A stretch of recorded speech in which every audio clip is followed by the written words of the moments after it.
Buenos días, mi nombre es Edison Cando, estudiante de la Escuela Superior Politécnica de Chimborazo. Voy a realizar un video para la cátedra de neurología. En este video voy a explicar y demostrar la evaluación de los pares craneales, que viene a ser una parte fundamental del examen neurológico. Los pares craneales son 12 nervios que nacen directamente del encéfalo y del tronco encefálico, las cuales se van a encargar del control de funciones motoras, sensitivas y autonómicas, principalmente en la cabeza y el cuello. Ahora, su exploración clínica nos permite detectar alteraciones neurológicas y localizar el sitio de la lesión, ya sea a nivel del tallo cerebral, nervio periférico o incluso de las vías corticales. A continuación, realizaré la evaluación de los 12 pares craneales explicando su origen, su función y la técnica de exploración. El nervio olfatorio tiene su origen real en las células receptoras de la mucosa nasal y su origen aparente en la cara inferior del lóbulo frontal, a través de la lámina cribosa del hueso etmoides. Ahora, la función principal del primer par craneal es especialmente sensitiva y se va a encargar del sentido del olfato. Para nosotros poder evaluar en el paciente el primer par craneal, vamos a pedir de que el paciente ocluya o se tape una fosa nasal. Para ello, también pedimos de que se tape los ojos y huela un aroma que nosotros le vayamos a presentar al paciente. Por favor, tápate los ojos y tápate una fosa nasal. ¿Sí hueles? Sí. Ya. Ahora pedimos al paciente que lo realice el mismo procedimiento y que se tape la otra fosa nasal. ¿Hueles? Sí. Ya, correcto. Entonces, prácticamente en este caso, si el paciente no percibe el olor, puede tratarse de alteraciones como puede tratarse de una anosmia o pérdida de olfato. El segundo par craneal que se va a evaluar en el paciente es el nervio óptico. El nervio óptico prácticamente se origina en las células ganglionares de la retina y su origen aparente está en el quiasma óptico, donde parte de sus fibras se cruzan. La función principal va a ser la visión, y bueno, prácticamente para poder evaluar al paciente tenemos que tener en cuenta de que en este par craneal se va a evaluar tres aspectos importantes: lo que viene a ser la agudeza visual, la campimetría y el fondo de ojo. La agudeza visual se puede evaluar mediante la utilización de una cartilla de Snellen, en donde se recomienda colocar a una distancia prudente del paciente, que viene a ser de 1.8 metros de distancia. Para su procedimiento se le va a pedir al paciente de que tape una vista, tapa por favor, y realiza la lectura desde la primera línea.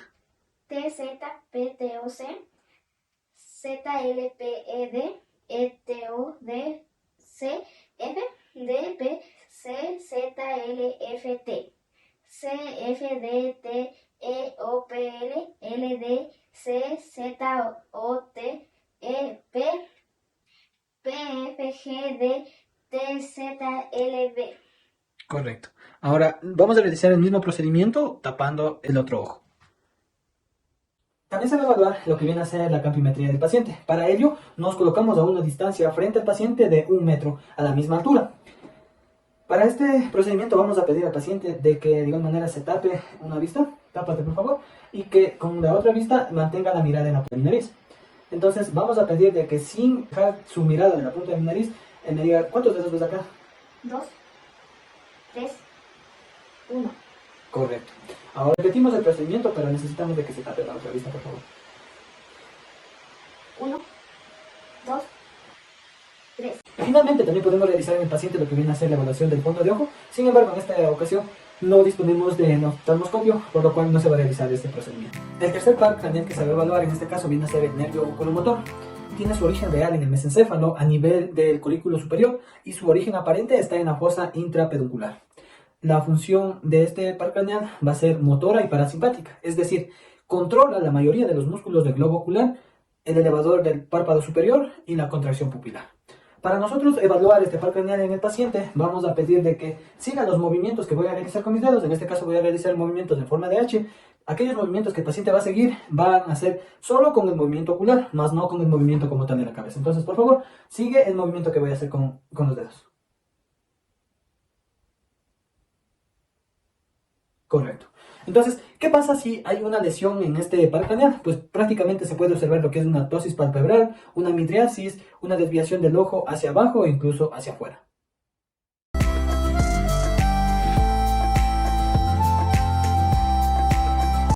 El cuarto nervio o par craneal que se va a evaluar en este caso viene a ser el nervio troclear. El origen real de este nervio prácticamente va a ser en el núcleo del nervio troclear, situado en el mesencéfalo a nivel del colículo inferior. Prácticamente va a ser el único par craneal que emerge de la cara posterior del tronco encefálico y sus fibras se van a decusar completamente antes de salir. Ahora, su origen aparente prácticamente está localizado en la cara dorsal del mesencéfalo, por debajo de los colículos inferiores, justo a nivel del velo medular superior. en cuanto a la función principal de este par craneal, es que es motora e inerva los músculos oblicuo superior que dirige el ojo hacia abajo y hacia adentro. Ahora, para nosotros poder evaluar este par craneal del paciente, vamos a pedirle al paciente de que se tape un ojo y con el otro ojo va a mirar, solo con el ojo va a realizar movimientos de lo que son hacia adentro y hacia abajo. Correcto. Ahora, en cuanto al paciente, si es que presenta alguna dificultad, podemos hablar de que tiene una diplopía vertical o a su vez puede existir como tal una parálisis del cuarto par craneal. A continuación tenemos el quinto par craneal, que viene a ser el nervio trigémino. Bueno, el nervio trigémino prácticamente tiene su origen real en lo que viene a ser la protuberancia, pero su origen aparente está en la cara anterolateral del puente. Es importante mencionar de que este va a ser un nervio mixto y en su parte sensitiva va a recoger la sensibilidad de la cara, de las mucosas nasales y los 3/3 anteriores de la lengua. Y en su parte motora va a inervar lo que son los músculos masticadores. Entonces, para poder evaluar al paciente, en primera instancia tenemos que evaluar lo que es la parte sensitiva y para ello vamos a pedir al paciente que se cierre, que se cierre los ojos. Y bueno, nosotros con un algodón o un alfiler vamos a tocar como tal las ramas del trigémino, que viene a ser la oftálmica, la maxilar y la mandibular. Y preguntar al paciente si es que tiene la sensibilidad o la sensación de que lo estamos tocando. Por favor, tapa los ojos. Me avisa si sientes que te estoy tocando ya. Sí. ¿Correcto? Sí. Sí. Correcto. Y realizamos el mismo procedimiento al otro lado. Sí. ¿Ahora? Sí. ¿Ahora? Sí. Correcto. Entonces eso por una parte. Ahora, para evaluar como tal la parte motora, vamos a pedir al paciente de que por favor apriete los dientes y nosotros vamos a realizar la palpación de lo que son músculos maceteros y los músculos temporales. Por favor, aprieta los dientes. Correcto. Aprieta. Muy bien. Entonces prácticamente consiste en eso. El nervio abducen o sexto par craneal. Para ello, bueno, hablaremos acerca de su origen real. El origen real del nervio abducens se encuentra en el núcleo del abducens situado en la protuberancia o puente por debajo del colículo facial. En cuanto a su origen aparente, pues prácticamente se localiza en el surco bulbo protuberancial entre la protuberancia y la médula oblongada, es decir, cerca de la línea media. Ahora, en cuanto a su función, la función del abducens es motor puro, es importante mencionar eso. Entonces, la función principal va a ser inervar los músculos recto lateral del ojo, permitiendo el movimiento de abducción, es decir, desplazar el globo ocular hacia afuera en dirección lateral. Y bueno, su acción es fundamentalmente para la coordinación binocular y la visión conjugada. Entonces, para prácticamente evaluar al paciente, vamos a pedir que siga su mirada a los movimientos horizontales que vamos a realizar. Entonces, vamos a evaluar si es que los movimientos que realizan de los globos oculares son en ambos globos oculares. Entonces, por favor, siga la mirada. Solo la mirada, no muevas la cabeza. Correcto.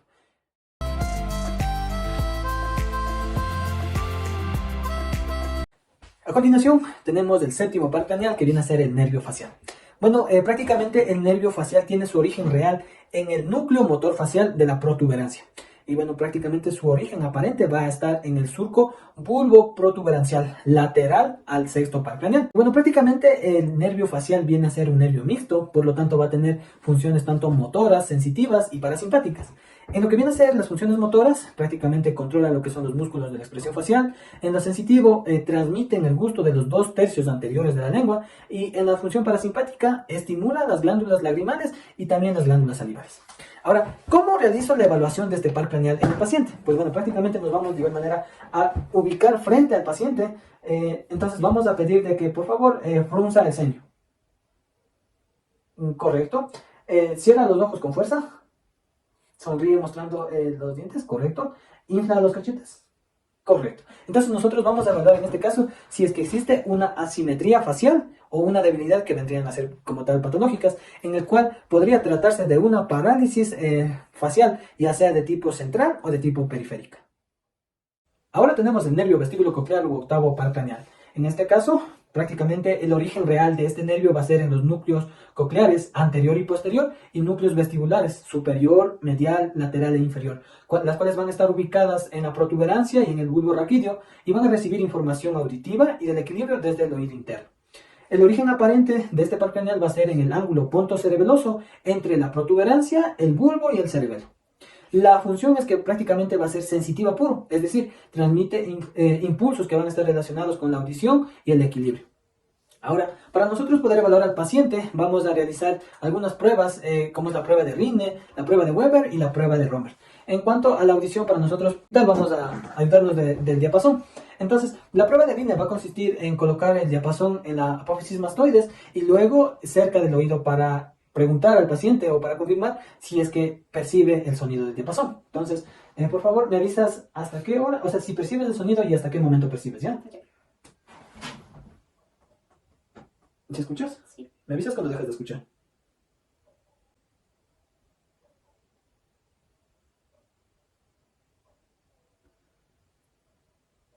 Pero, ¿Escuchas? sí.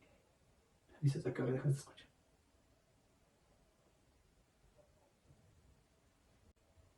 Pero, Muy bien. Este procedimiento se va a repetir nuevamente en el otro lado de la apófisis mastoides. Eso consiste en la prueba de Rine. Ahora, la prueba de Weber va a consistir de colocar el diapasón en el centro de la frente del paciente. Entonces, por favor, te voy a colocar ahora en la frente y me vas a decir a qué lado escuchas, ya sea a la izquierda, derecha o a ambos lados por igual. ambos lados por igual. Ya, me avisas a qué hora dejas de escuchar, ¿ya? Ya. Pero, Muy bien. Entonces, bueno, prácticamente consiste en eso, ¿no? De la ayuda, no olvidarnos en este caso de que es importante la ayuda del diapasón. Ahora, con esa prueba evaluamos lo que es la audición del paciente. También habíamos mencionado de que acá se evalúa lo que es el equilibrio. Entonces, para ello podemos hacer uso de lo que son las maniobras Romberg. Vamos a hacer el Romberg simple para evaluar el equilibrio del paciente. Por favor, párate, abre los brazos. Correcto. Estamos ahorita en un Romberg simple. Vamos a hacer el sensibilizado. Cierra los ojos, por favor, y mantente ahí parado. Correcto, entonces vemos que el paciente se mantiene prácticamente estable. Ahora, si hay una desviación del sonido o pérdida auditiva, pues prácticamente puede existir una lesión coclear o del nervio, o también cuando nosotros vemos alteraciones en el equilibrio en la prueba de Romberg que acabamos de realizar, pues prácticamente podemos ya sospechar de un daño como tal en el nervio vestíbulo coclear. Tenemos el nervio glosofaringeo o noveno par craneal. En este caso, el origen real de este par craneal va a estar en el bulbo raquídeo a partir de los tres núcleos, ¿no? Tanto el ambiguo, el salival inferior y el núcleo del tracto solitario. Ahora, el origen aparente de este par craneal va a estar en el surco retroolivar, es decir, entre la oliva y el pedúnculo cerebeloso inferior. Bueno, prácticamente en cuanto a la función, es de que va a ser un nervio mixto y va a tener funciones tanto sensitivas, motoras y parasimpáticas. En cuanto a las funciones sensitivas, tenemos el gusto del tercio posterior de la lengua y la sensibilidad de la faringe. En cuanto a la función motora, vamos a tener en cuanto a la inervación del músculo estilofaringeo. El parasimpático, la función de la glándula parótida. Ahora, para poder evaluar al paciente, vamos prácticamente a pedir que el paciente abra la boca y diga A. A ver, de nuevo. Correcto. En este caso nosotros vamos a evaluar el movimiento de la úvula y vamos a ver el movimiento del paladar blando.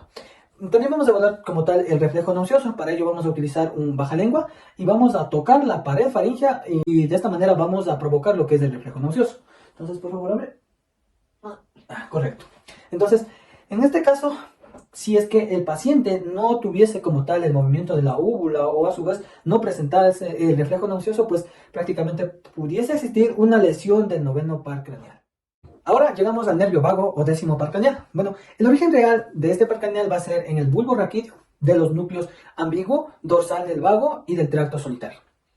En cuanto a su origen aparente, pues prácticamente se va a ubicar en lo que es el surco retroolivar, justo por debajo del glosofaringeo y por encima del nervio accesorio. Van a tener funciones mixtas de este par craneal, por lo tanto van a controlar los músculos de la faringe, de la laringe, el paladar, van a regular lo que es la frecuencia cardíaca y la función digestiva, y también van a transmitir lo que es la sensibilidad visceral y el gusto epiglótico. Para la evaluación de este par craneal nos sirve igual la evaluación del anterior par craneal que se realizó, lo que es el noveno par craneal, en donde se evalúa lo que es la elevación del velo del paladar, la úvula, también el reflejo nauseoso. Y bueno, lo que se va a agregar acá prácticamente es evaluar lo que es la fonación del paciente. Es decir, si el paciente presenta una voz ronca, que puede ser de una causa neurogénica, pues prácticamente nos indica como tal una lesión del décimo par craneal. El nervio accesorio o también el onceavo par craneal. En este caso, el origen real de este par craneal es de que tiene dos raíces, ¿no? Una raíz vulvar y otra raíz espinal. La raíz vulvar, pues prácticamente va a surgir, o su origen real va a ser del núcleo ambiguo en el bulbo raquídeo. Y la raíz espinal, pues prácticamente proviene de las neuronas del asta anterior de la médula espinal cervical, C1 a C5. El origen aparente, pues prácticamente va a ser la raíz vulvar emerge del surco retroolivar y la espinal de la médula cervical, ascendiendo por el foramen magno para unirse y salir por el agujero yugular. La función de este par craneal prácticamente va a ser la inervación de dos músculos importantes, que es el esternocleidomastoideo y el trapecio, permitiendo pues prácticamente girar la cabeza y elevar los hombros. Ahora, la evaluación de este par craneal en el paciente, se va a pedir al paciente de que gire la cabeza en contra de resistencia, es decir, nosotros vamos a aplicar una fuerza de resistencia de este lado y pedimos que gire la cabeza. ¿Gira la cabeza? Correcto, vemos que el paciente sí tiene fuerza muscular. De igual manera lo realiza para el otro lado. Entonces, con eso evaluaríamos lo que es el músculo esternocleidomastoideo.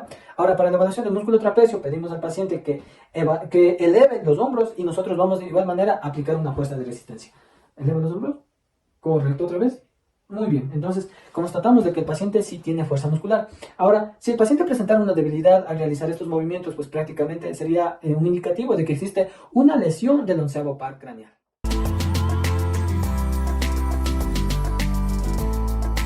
Finalmente llegamos al doceavo par craneal, también conocido como el nervio hipogloso. Importante mencionar de que este va a ser un nervio motor puro, cuyo origen real está en el núcleo del hipogloso, el cual va a estar ubicado en el bulbo raquídeo, en la parte medial del trígono del hipogloso, en el piso del cuarto ventrículo.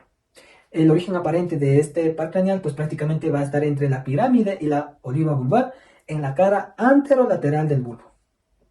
Como tal, pues va a inervar los músculos intrínsecos de la lengua y también los músculos extrínsecos de la lengua, a excepción de un músculo, ¿no? Importante mencionar de que el palatogloso va a ser la excepción, ya que este músculo va a estar inervado por el nervio vago. Entonces, como tal, la función principal de este par craneal va a ser controlar los movimientos de la lengua. Entonces, para poder evaluar este par craneal, nosotros vamos a pedir al paciente de que saque la lengua. Entonces, una vez que el paciente saque la lengua, nosotros vamos a visibilizar o a evaluar lo que es la simetría de la lengua, si es que existe alguna desviación de la lengua como tal. Entonces, aparte de esto, vamos a pedirle al paciente de que realice movimientos de derecha a izquierda. ¿Movimientos de derecha a izquierda? Correcto. Entonces, importante mencionar que en este caso también se observa lo que es la desviación de la lengua hacia el lado de la lesión.